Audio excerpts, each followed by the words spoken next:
Today we're going to take a look at Battle Box Napoleonic Wars. Inside the box, which kind of fits in your pocket here, we have 18 cards, which kind of lays out to a 12 layout of cards, and you get to choose the army type from the book and decide how many artillery you want versus artillery heavy, cavalry heavy, or infantry heavy. You get to place your armies on the board on each side.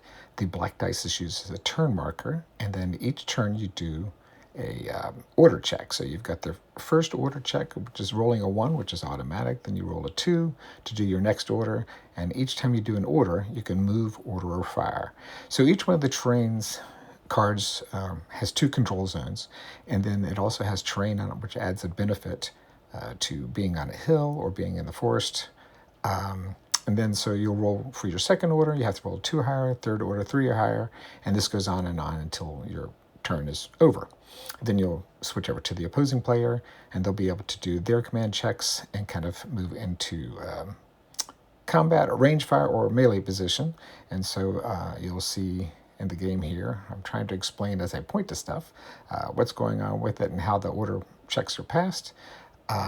Again, going back to the movement, you can move and you can turn also, so that kind of adds like a flanking bonus to the game.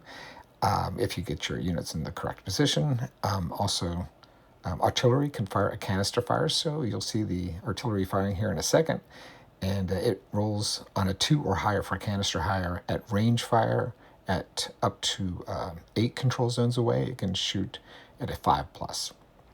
So it's really fun to play with the artillery. The cavalry can move up to 2 spaces. And that's really good, and they're really good at flanking.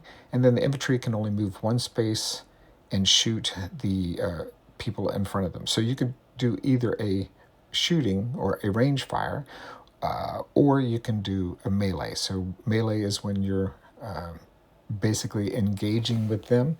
Instead of rolling on a 3+ for range fire, you'll go on a 4+.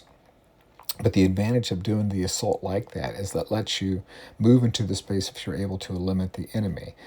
If you also go into melee, the enemy can counterattack and fight you back. So you'll see in some of the examples here that the infantry will attack, the red will attack the blue, and then the blue will take their turn and attack back to the red. So it's a pretty fun little system. I hope you get a chance to play, and thank you for watching.